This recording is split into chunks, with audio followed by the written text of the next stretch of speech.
자, 오늘 아주 옛날, 지금으로부터 600년도 더 된 조선시대 이야기를 해줄 거야. 밖에는 찬바람이 쌩쌩 불지? 오늘 해줄 이야기가 딱 저 바람처럼 차갑고도 매서운 이야기란다. 하지만 그 속에는 사람 사는 이치랑 아주 뜨거운 눈물도 숨어 있어.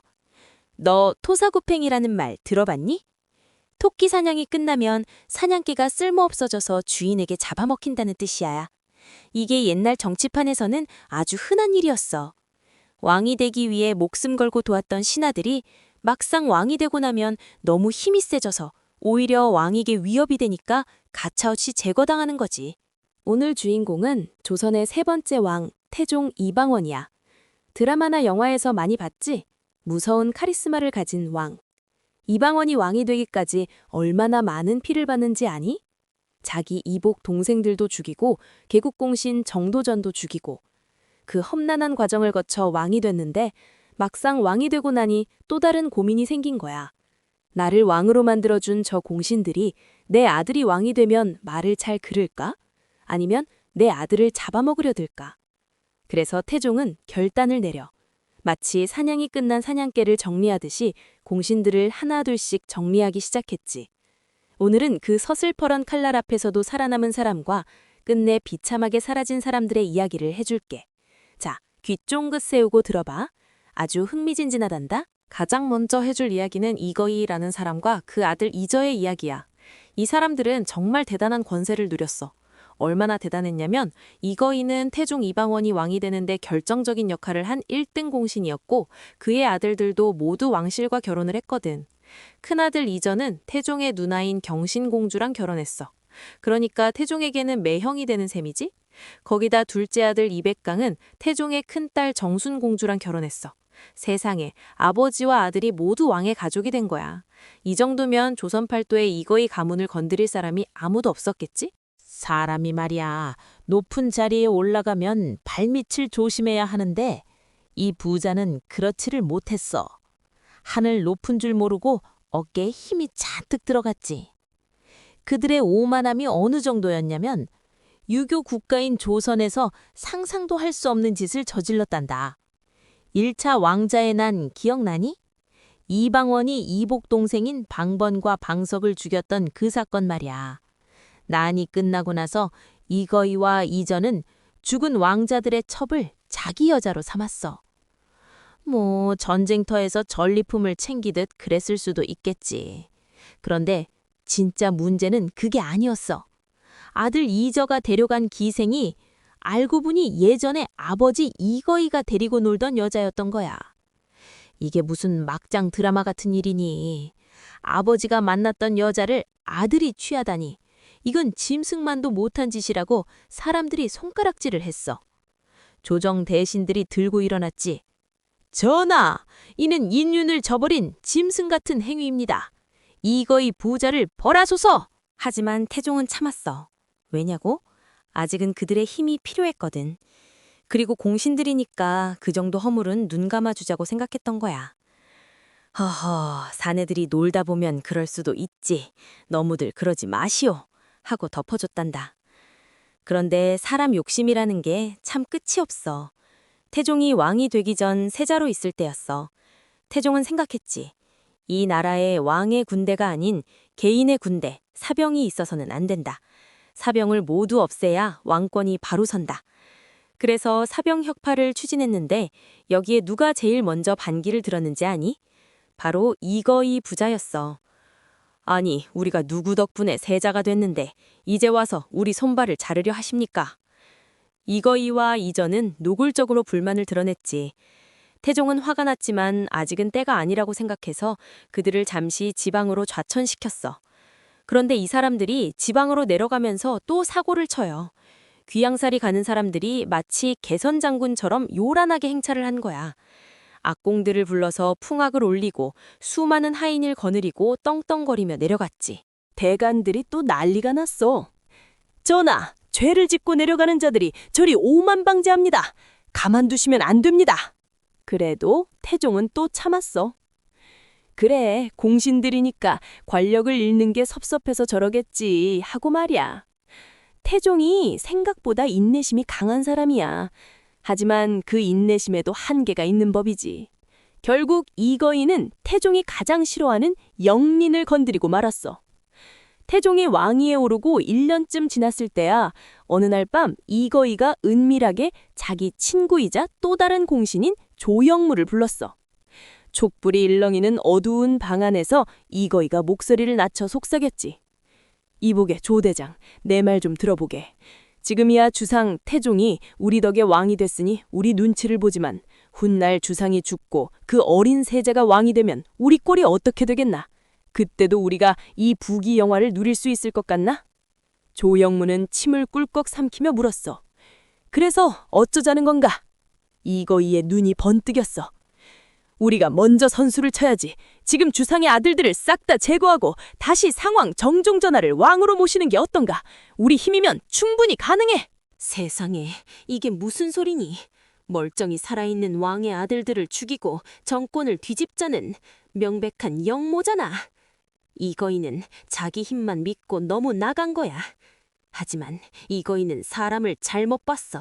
조영무는 이거이와는 다른 사람이었거든. 조영무는 그 길로 곧장 태종에게 달려가서 이 사실을 다 고해 바쳤어. 태종의 표정이 어땠을까? 아마 차갑게 굳어지면서도 속으로는 피눈물을 흘렸을 거야. 내가 믿었던 신하가 내 아들을 죽이려 하다니. 하지만 태종은 당장 칼을 뽑지 않았어. 대신 조영무에게 입단속을 시켰지. 이 일은 너와 나만 아는 것이다. 절대 입 밖에 내지 마라. 그리고 무려 3년이라는 시간이 흘렀어. 태종은 3년 동안 그 분노와 배신감을 가슴속에 꾹꾹 눌러담고 기다린 거야. 정말 무서운 사람이지. 3년 뒤 어느 날 태종은 측근들을 다 불러 모은 자리에서 폭탄 선언을 해. 3년 전 조영무가 나에게 와서 이런 말을 했었다. 이거이가 내 아들들을 죽이고 영모를 꾸미려 했다고 말이다. 좌중은 찬물을 끼얹은 듯 조용해졌어. 이거이는 얼굴이 하얗게 질렸겠지. 태종은 담담하게 말을 이었어. 내가 그동안 고민이 많았다. 이거이를 죽이자니 공신을 죽이는 게 되고 조영모를 죽이자니 충신을 죽이는 게 되더구나. 그래서 3년을 고민했다. 자, 이제 너희가 판단해봐라. 관료들이 이거이와 조영무를 앞에 세워놓고 신문을 시작했어. 이거이는 억울하다며 펄펄 뛰었지. 전하, 어찌 저를 의심하십니까? 저는 전하의 사돈이자 1등 공신입니다. 제가 어찌 감히 그런 끔찍한 생각을 하겠습니까? 저 조영무가 저를 모함하는 것입니다. 하지만 조영무는 눈 하나 깜짝 안 하고 말했어. 저는 들은 대로 전했을 뿐입니다. 하늘이 알고 땅이 아는데 어찌 거짓을 고하겠습니까? 조영무의 말이 더 신빙성이 있었던 거지. 왜냐하면 조영무는 평소에 거짓말을 할 줄 모르는 무인이었거든. 결국 이거이의 영모 혐의가 인정됐어. 신하들은 당장 이거이와 그 아들들의 목을 베어야 한다고 아우성쳤지. 전하, 역적입니다. 당장 능지처참을 하소서. 하지만 여기서 반전이 있어. 태종은 고개를 저었어. 아니다. 아무리 큰 죄를 지었어도 그는 나를 왕으로 만들어준 공신이다.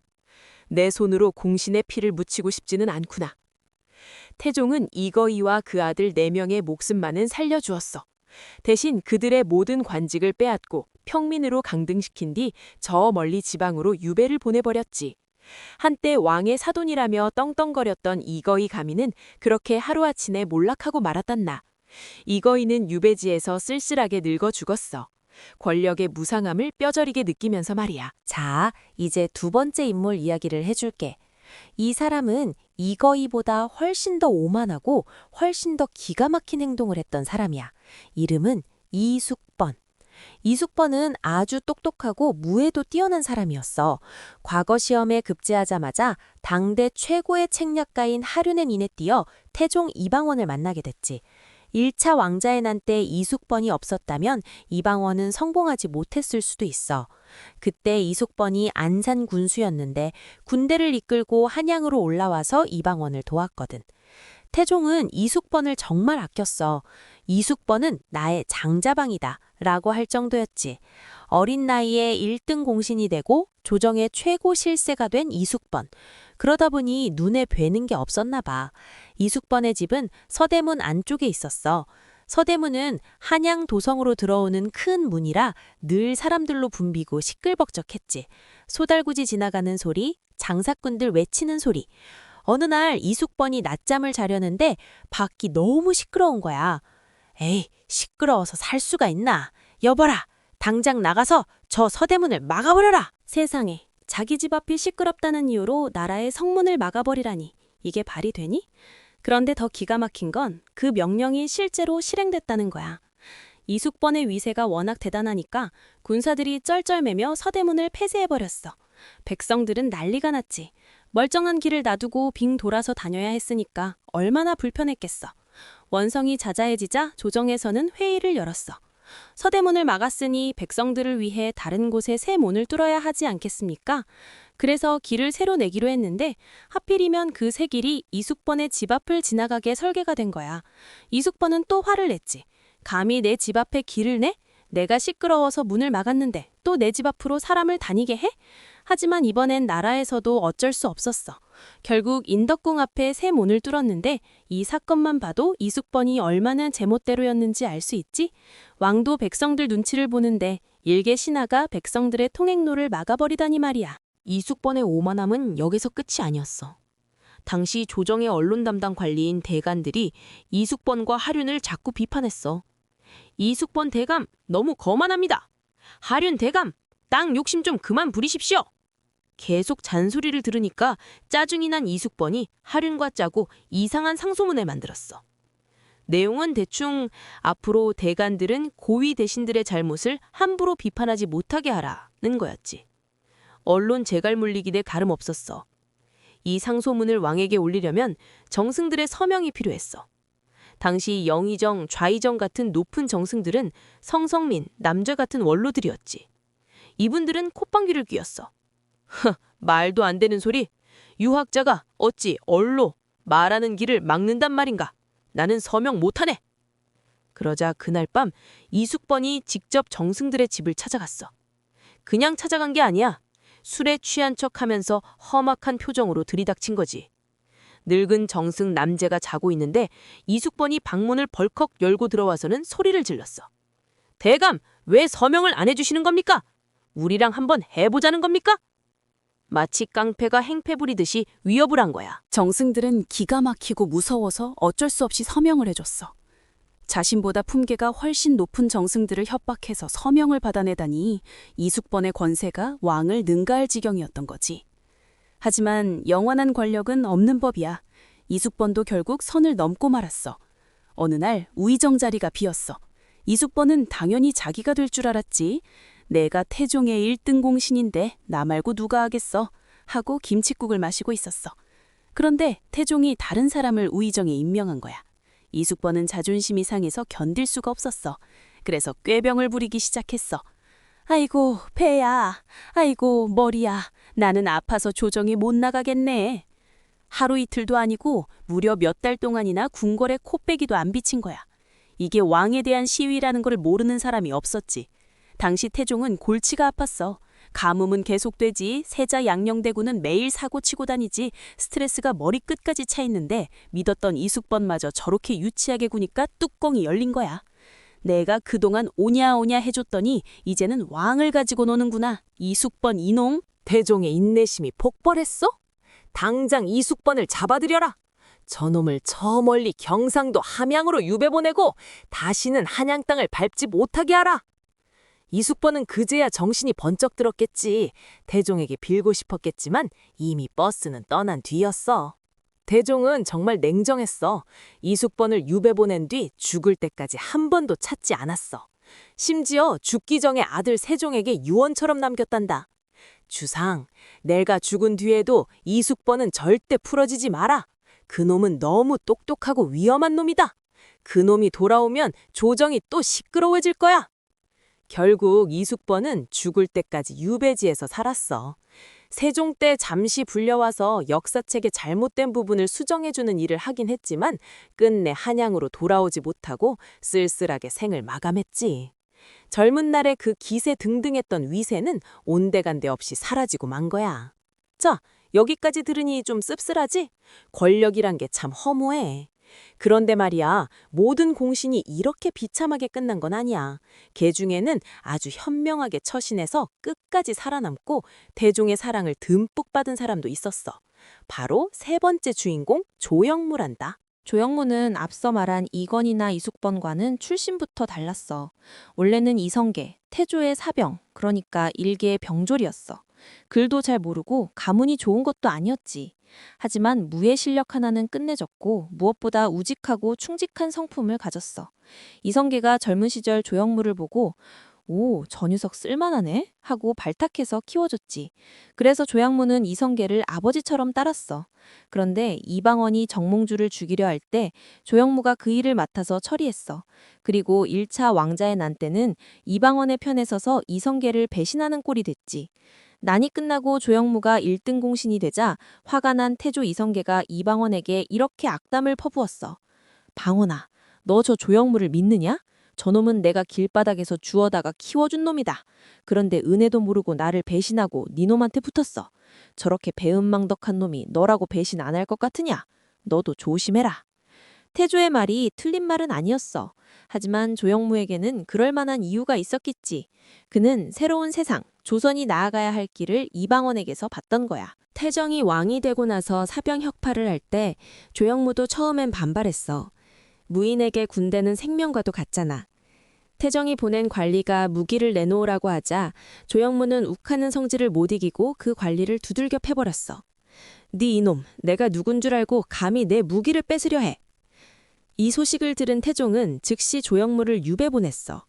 아무리 공신이라도 내 명을 거역하면 용서 없다는 걸 보여준 거지. 유배지에 간 조영무. 곰곰이 생각을 해봤어. 밤하늘의 달을 보면서 자신의 지난 날을 돌아봤겠지. 아, 세상이 바뀌었구나. 이제는 칼로 세상을 다스리는 시대가 아니야. 태종 전하가 왕권을 강화하려면 사병이 없어야 하는 게 맞아. 내가 어리석었어. 조영무는 깨달음이 빨랐어. 그는 즉시 잘못을 뉘우치고 태종에게 납작 엎드렸어. 그리고 다시 조정으로 돌아왔을 때는 완전히 다른 사람이 되어 있었지. 이제부터 나는 죽은 듯이 지내리라. 오직 전하를 위해 충성하고 욕심부리지 않겠다. 그 후로 조영무는 죽을 때까지 뇌물 스캔들 한 번 없었어. 그 권세 높은 자리에 있으면서도 말이야. 그리고 태종이 싫어할 만한 짓은 절대 하지 않았지. 앞서 말한 이거이의 영모 제안을 받았을 때도 1초의 망설임 없이 태종에게 달려가 고발했잖아. 그게 바로 조영무의 처세술이었어. 하지만 조영무가 무조건 예만 하는 간신배는 아니었어. 할 말은 하는 대장부였지. 한 번은 태종이 술자리에서 정도전을 욕했어. 정도전은 태종의 라이벌이었으니 얼마나 미웠겠어.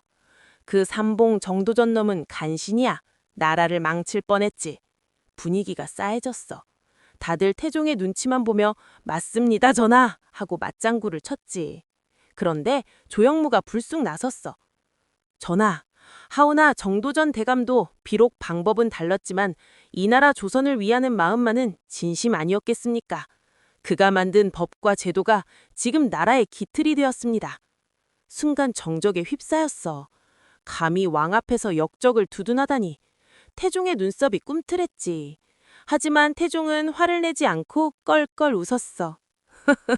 조영무, 자네 말이 맞네. 자네는 정말 솔직한 사람이야. 태종은 조영무의 그런 꾸밈없는 모습을 좋아했던 거야. 겉과 속이 다른 문신들에게 질려있던 차에 조영무처럼 투박하지만 진심인 사람이 얼마나 귀했겠어. 태종은 조영무에게 이렇게 말하기도 했어. 달래서 마음을 움직일 수 없고 위험으로 굴복시킬 수도 없는 사람은 오직 그대뿐이요. 그대는 정말 나의 믿음직한 바위요. 조영무는 천수를 누리고 편안하게 눈을 감았어. 그가 죽었을 때 태종은 너무 슬퍼서 밥도 못 먹고 원래 3일 동안 멈추던 조회를 5일이나 멈추게 했어. 왕이 신하의 죽음을 이토록 슬퍼한 건 드문 일이었지. 조영무는 욕심을 버리고 분수를 지킴으로써 가장 행복한 결말을 맞이한 거야. 자, 이제 마지막 인물이야. 이 사람은 조영무와는 정반대 스타일이었어.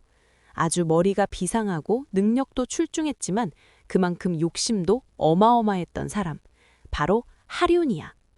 하류는 뼈대 있는 명문가 출신의 대학자 이세계 제자로 공부도 많이 한 엘리트였어. 게다가 관상도 볼 줄 알고 풍수지리에도 능통했지. 이방원을 왕으로 만든 최고의 책사가 바로 하륜이야. 태종이 생각하면 하륜이 실행하고 하륜이 기획하면 태종이 결제하는 환상의 콤비였지. 조선의 행정제도는 거의 다 하륜의 머리에서 나왔다고 해도 과언이 아니야. 그런데 이 하륜이라는 양반 능력이 좋은 만큼 돈 욕심, 땅 욕심이 끝이 없었어. 조영무가 청렴결백했다면 하륜은 부패의 끝판왕이었지. 어느 날 하륜이 백성들을 강제로 동원해서 바닷가에 둑을 쌓고 땅을 넓히는 간척 사업을 벌였어. 원래는 나라 땅이어야 하는데 그걸 자기 땅으로 꿀꺽해버린 거야. 백성들은 피땀 흘려 일하고 이익은 하륜이 다 가져갔지. 그뿐만이 아니야.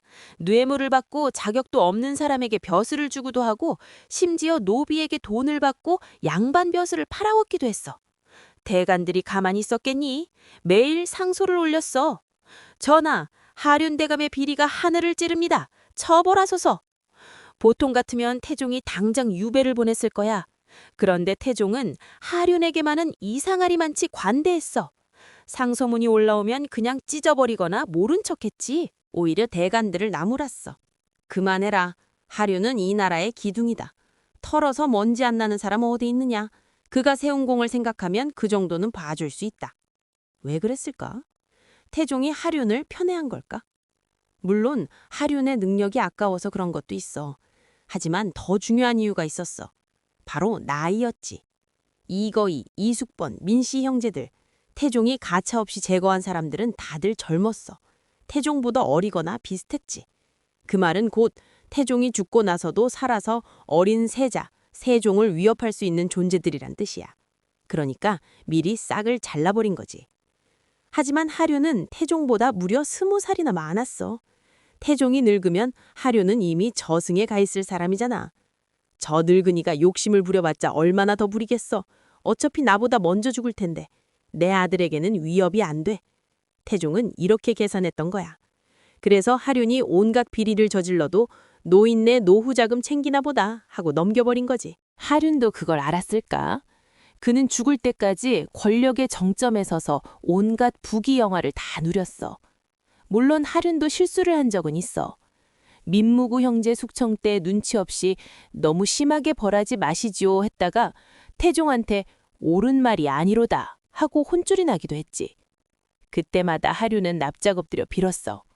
전하, 늙은이가 망령이 들었나 봅니다. 죽을 죄를 지었습니다. 하륜은 처세의 달인이었어. 왕의 심기를 거스르지 않으면서 실속은 다 챙기는. 결국 하륜은 70살이 넘어서 함경도에 있는 조상님 묘소를 살피러 갔다가 객사했어. 자연사한 거지. 숙청의 피바람 속에서 천수를 누리고 간 몇 안 되는 공신 중 하나란다. 자, 오늘 이야기 어땠니? 이거이, 이숙번, 조영무, 하륜. 네 사람의 운명이 참 다르지. 이거이와 이숙번은 권력에 취해서 자신을 잃어버렸어. 내가 왕을 만들었다는 오만이 그들의 눈을 가렸고 결국 왕의 칼날을 피하지 못했지. 그들은 권력이 영원할 줄 알았지만 권력은 아침 안개처럼 덧없는 것이었어. 반면에 조영무는 자신의 위치를 정확히 알았어. 욕심을 버리고 왕의 그림자가 되어 묵묵히 충성했지. 바보처럼 보였을지 몰라도 결국 끝까지 살아남아 웃은 건 그였단다. 그리고 하륜. 능력과 처세술로 줄타기를 하며 실속을 챙겼지만 그의 탐욕스러운 모습은 역사에 길이길이 기록되어 후세 사람들의 비웃음을 사게 됐지. 태종 이방원. 그는 참으로 무서운 군주였어. 하지만 그가 그토록 잔인하게 공신들을 쳐냈던 건 단순히 자신의 권력을 위해서만은 아니었어. 앞으로 왕이 될 아들 세종대왕이 공신들의 눈치를 보지 않고 마음껏 정치를 펼칠 수 있도록 가시밭길을 미리 정리해 준 거야. 악역을 자처한 아버지의 비정한 사랑이라고나 할까? 태종이 죽기 전에 세종에게 남긴 말이 있어. 모든 악업은 내가 지고 갈 테니 주상은 성군이 되시오. 그 덕분에 세종대왕은 훈민정음도 만들고 과학도 발전시키며 조선 최고의 태평성대를 열 수 있었던 거란다. 누군가의 희생, 그리고 누군가의 결단 위에서 역사는 흐르는 법이지. 밖을 봐라. 바람이 조금 잦아들었구나. 오늘 할미의 이야기는 여기까지야. 우리 강아지 나중에 커서 훌륭한 사람이 되거든 이 이야기를 꼭 기억하렴. 높이 올라갈수록 몸을 낮추고 가질수록 베풀 줄 아는 사람이 되어야 한다는 걸. 그래야 저 무서운 토사구팽의 덫에 걸리지 않고 조영무처럼 행복한 삶을 살 수 있을 테니까.